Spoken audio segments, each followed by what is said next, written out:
Nagpunta sa kusina si Maki para magluto. Marami-rami pa namang stock sa refrigerator kaya hindi na niya problema ang kakainin nila ni Jared. Natirang supply daw yon ni na Rafi nang magbakasyon doon ang pamilya nito noong nakarang linggo lang. Kesa mabulok pakinabangan na lang daw nila. May nakita siyang chicken drumsticks. Iniisip niya kung ipiprito na lang yun o gagawing tinola para makahigop ng sabaw si Jared. Tama na kaya ang isang putahe sa binata? O dadagdagan niya ng isa pang luto sa gulay? Magustuhan kaya nito ang chop suey? Napamaang si Maki sa mga iniisip. Why was she trying so hard to please her enemy? Kung lagyan kaya niya ng lason ang tinola, hubudburan ng sandamakmak na bitsin ng chop suey. But in the end, she realized it was not worth fighting Jared. Kailangan niya ang binata ngayon para kay Bitoy. Kaya dapat siyang maging mabait dito. Magbait-baitan lang siya pero pagkatapos niyang makuhang kailangan ay matitikman uli ng binata ang bagsik ni Makibaka Tamayo. Niluluto na niya ang tinola ng tawagin niya si Jared. Sumugod siya sa kwarto. Bakit? I have to use the comfort room. Wiwiwi ka? No, I'm going to take a bath. Nanlalagkit na ako. Paano ito makakaligo kung hindi siya nito palalayain? Nagtagumpay naman na siya sa kanyang plan A. So, she had to make a deal with him as part of her plan B. Nilapitan niya to. Okay, makikipag-compromise ako sa iyo, Jared. Palalayain kita pero sa isang kondisyon. Anong kondisyon? Hindi ka tatakas at hindi ka aalis ng bahay na to. Yun lang ba? Shoot! Wala na rin naman akong mukhang iharap kay Amaya at sa pamilya ko, kaya dito muna ako. Are you sure? O baka pinasasakay mo lang ako? Tapos, kapag nakatsyempo ka, ay babush na ang drama mo? Wala ka talagang tiwala sa akin? Humiiling si Maki. Sinira mo ang tiwala ko sa iyo noong pa man, Jared. Lumungkot ang ekspresyon ng binata. Maki, kaya ko lang naman cut him short. Huwag na nating pag-usapan ang nakaraan na. Kinalas niya sa pagkakatali ang mga kamay at paa nito. Ngayon, ipakita mo sa akin na karapat-dapat kang pagkatiwalaan. Ilang sandaling nakatitig lamang ang binata sa kanya. Pagkatapos ay nagkibit balikat na pumasok sa bahagyang nakaawang na pinto. Narinig ni Maki ang lagaslas ng tubig sa banyo. Paglabas ng kwarto ay bumalik siya sa kusina. Luto ng tinola. Isinunod naman niya ang pagluluto ng chop suey. Naghihiwa siya ng repolyo nang marinig na naman ang tinig ni Jared na tumatawag sa kanya. Nang pumasok si Maki sa kwarto ay muntik na siyang mapaurong. Tumutulo pa ang tubig sa katawan ni Jared at nakatapis lang ng tuwalya ang ibabang katawan. Darn! He was one hot Adonis in his birthday suit. Nag-imagine na naman niya kung paano ang itsura nang tinatago nito ngayong wala itong underwear. Naipilig niya ang ulo kung ano-anong kalokohan ang tumatakbo sa kokote niya. Anong problema? Tanong niya ng mahimasmasan. Wala akong damit na maisusuot at wala akong underwear. Yun ang isang hindi napaghandaan ni Maki dahil siguro labo-labo na ang kanyang isip. Gamit lang niya ang naalala niyang dalhin. Mayroon ako dito pero pambabae. Carry ng isuot yun. A woman's dress? No way. Dinampot ng binata ang cellphone nito sa ibabaw ng mesa at may tinawagan. Teka, sino tinatawagan mo? Alertong tanong niya. Huwag kang mag-alala. Wala akong tinatawagang pulis kanina. Mga kaibigan ko lang, pamilya ko at si Amaya ang kausap ko. At hindi pulis ang kinokontak ko ngayon. Si Amaya? Kanina pa napapansin ni Maki ang biglang pagbabago ng mood ni Jared mula nang tumawag ito sa mga kaibigan at kapamilya. Bakit sa halip malungkot ang binata sa naudlot na pagpapakasal ay parang baliwala na yun dito samantalang kanina lang ay halos gusto nitong magwala nang tumungtong ng alas 10 ng umaga? Kinausap ng binata ang taong tinatawagan. Danny, dalhan mo ako ng mga gamit at damit ko dito. Hiningi ni Jared sa kanya ang address ng kinaroroonan nila na ewan kung bakit ibinigay niya. At huwag mong ipapaalam kahit kanino kung nasaan ako, ha? Maliwanag? Inoff na nito ang cellphone. Umandar ang pagka-usyosera niya. Sino yun? Personal driver ko. May personal driver ka? Oo. Naging palaisipan sa kanya ang driver nito. Kanina ko pa naaamoy ang masarap na niluluto mo, pero hindi ako pwedeng humarap sa mesa ng nakaganito.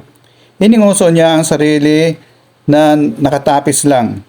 Hintayin mo na lang natin ang driver mo. Total, hindi patapos yung lulutuin kong chop suey. Maaga pa naman. Magbasa-basa ka muna lang dyan. Basta huwag kang tatakas. Paalala niya bago ito iniwan. She continued to cook their lunch. Pinasarap niya ang chop suey para ganahan si Jared. Again, she questioned herself. Pero ginagawa lang naman niya yon para bigyan ng kasiyahan ang taong malapit ng isa lang sa death chamber. At tapos ng pagluluto si Maki, kaya pinatay na niya ang kalan. Naghintay na lang sila ni Jared sa sala at nanood ng TV. Sa mga flash news report ay wala siyang narinig na mga balita tungkol sa pagkawala ni Jared. Actually, kahit sa ang istasyon, gusto sana niyang itanong yon sa binata pero tumayo ito. Nagugutom na talaga ako, Maki. Wala bang damit sa ibang kwarto?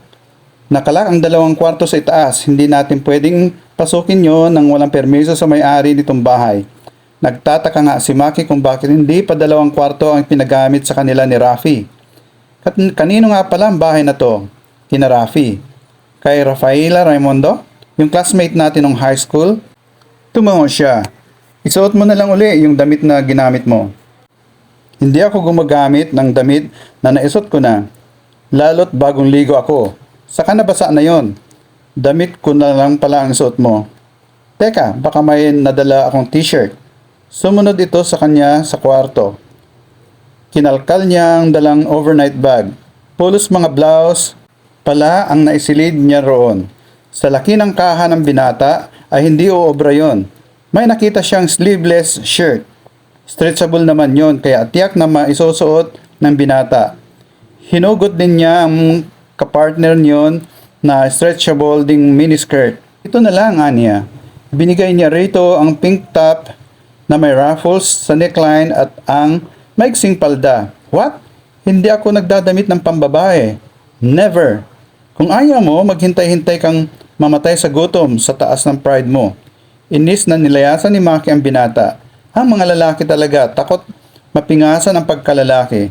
Lalo na si Jared na may maids na inaalagahan dahil sa pagiging sundalo. Nagsandok na siya ng kakainin nila. Nilalantakan na ni Maki ang tinulang manok ay hindi pa rin lumalabas ng kwarto si Jared. May naisip siya. Teknik lang katapat nito. Ang sarap talaga ng tinola.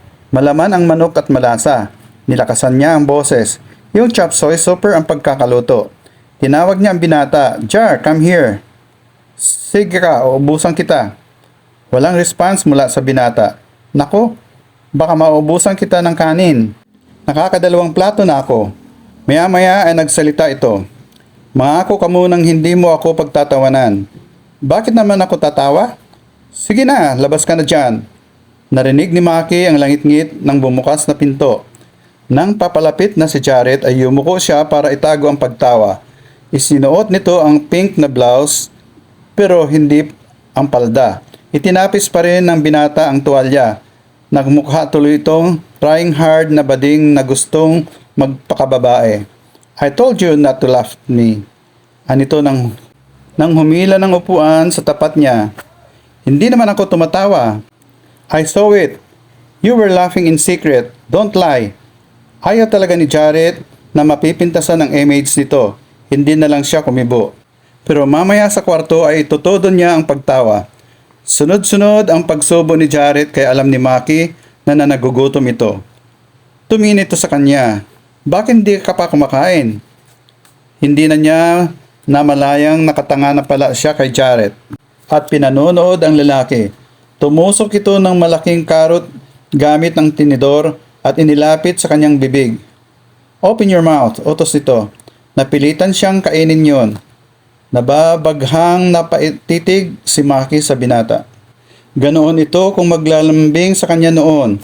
Sa pangalawang isusubo ay idiniretso nito iyon sa kanyang bibig. Salit-salitan ang pagsubo nito at pagsubo sa kanya.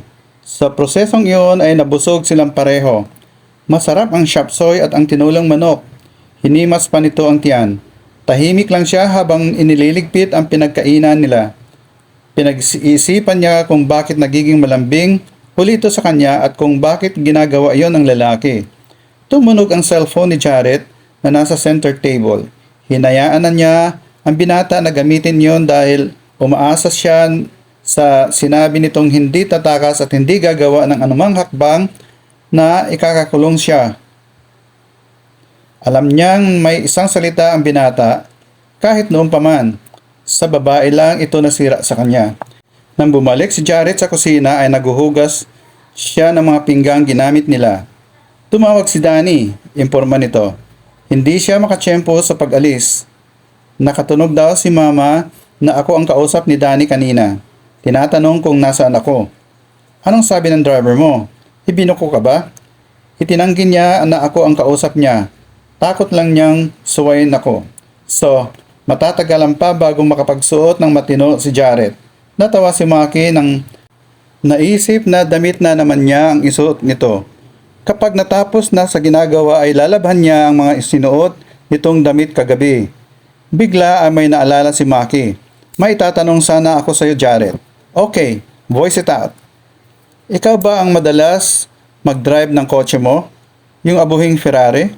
Minsan, pag may personal akong lakad, or minsan naman, pinagmamaneho ako ng driver ko. Naisip niya ang personal. Siguro, na binanggit nito ay kapag dumadalaw kay Amaya. Hindi kaya ang driver nito ang nakasagasa sa kapatid niya? May natatandaan ka bang si Stop? I mean, nakaranas ka na bang makabundol ng hayop o kaya ng tao?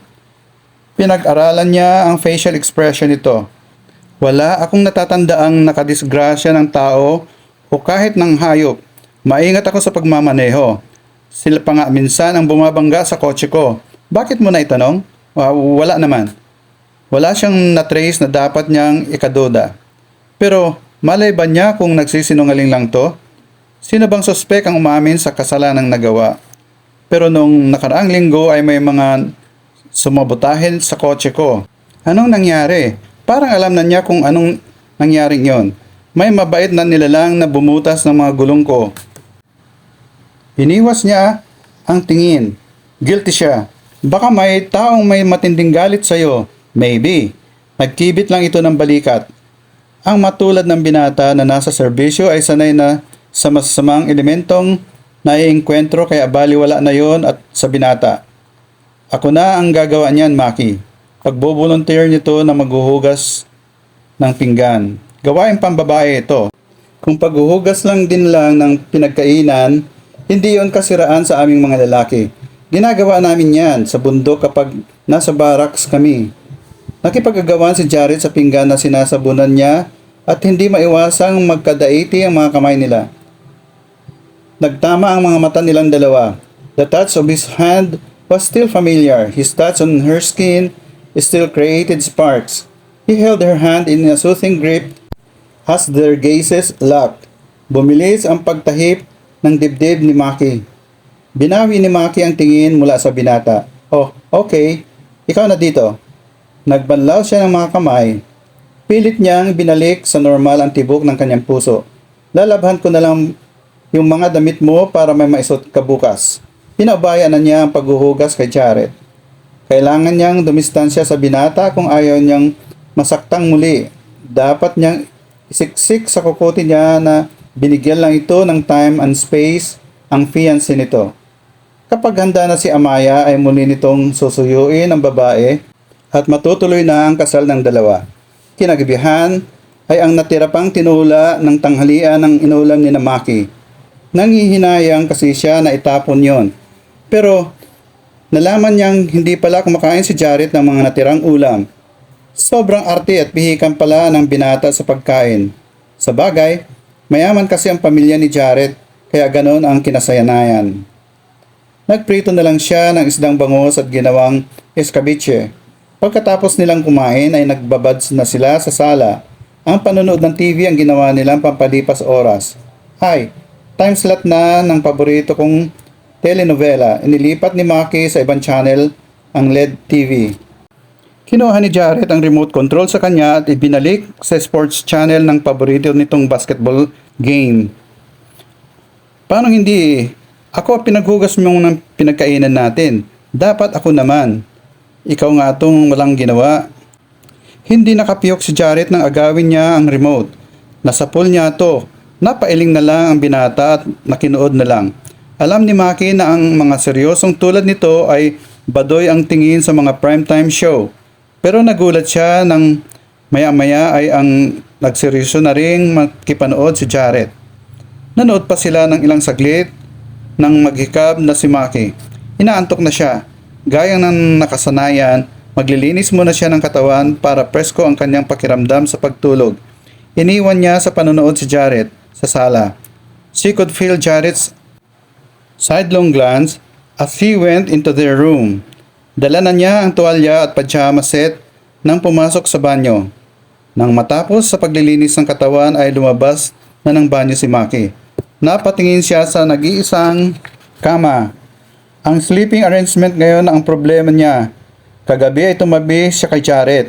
Malaki naman kasi ang kama bukod pa sa wala itong malay nang makarating sila sa Batangas. Ngayon, buhay na ang diwa nito ay hindi niya alam kung saan siya matutulog. Nagpasya si Maki na sa kama matutulog since siya ang babae. Pwede namang matulog si Jared sa divan na naroroon o sa sahig kung gusto niyang malawak ang kinikilusan. May carpet naman ang sahig.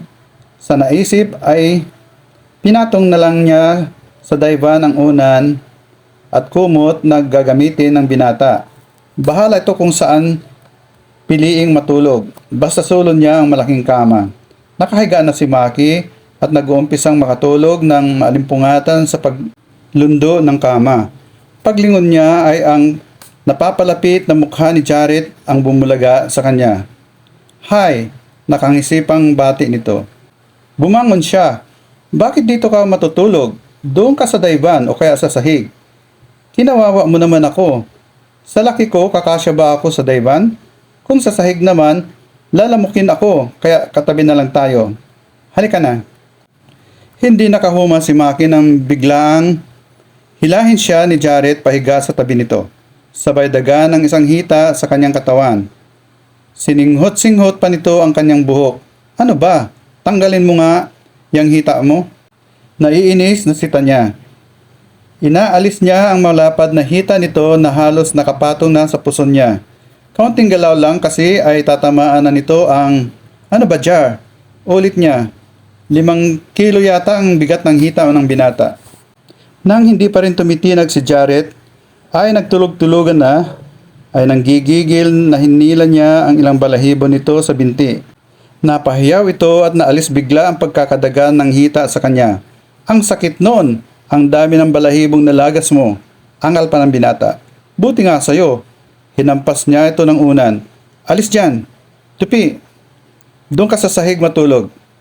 Baka malamok doon. Baka lang. Hindi mo pa na-try. Hindi tinitigilan ni Maki ang paghampas ng una hanggat hindi umalis ang binata. Kunwari pa to. Wala namang lamok doon. Napilitan si Jared nang umalis sa kama. Sige, pagbibigyan kita ngayon. Pero kapag ako ang nauna bukas sa kama, wala kang choice kundi ang tumabi sa akin. Kung mauuna ito, hindi papayag si Maki na ang binata ang magwagi bukas ng gabi.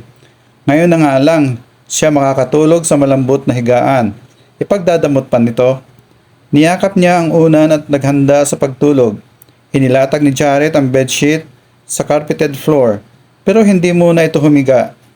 Sa halip ay kinuha ng binata ang cellphone at lumabas ng kwarto. Sino kaya ang tatawagan nito? Si Amaya? Biglang naglaho ang antok ni Maki. Nakiramdam siya, tahimik sa buong kabahayan. Bumangon siya at patingkayad na binuksan ang pinto ng kwarto. Nakita niya si Jared na nakaupo sa mahabang sofa, nakapikit. Nakapatong ang ulo nito sa sandalan.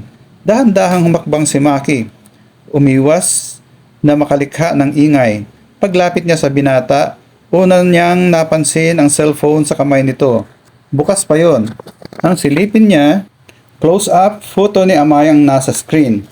Lalong gumanda ang babae. She possessed a smiling face that could charm every man. Magaganda ang bilogang mga mata ng babae. Mahaba na ang buhok nito, hindi tulad noon na maiksi. Pero, hindi siya kasing puti nito. Kung ihahambing si Maki kay Amaya, malaki ang pagkakaiba nilang dalawa. Magmumukha lang siyang yaya ni Amaya. Napakakinis ng kutis ng babae at halatang mayaman tulad ni Jared. Alam ni Maki na hindi tulog ang binata dahil sa pagtaas-baba ng Adam's apple nito. Maaring naglalaro lang ang diwa ng binata ang mga masasayang araw nito sa piling ng fiancé. Bigla ay gusto niyang hampasin ang dibdib sa paninikip niyon.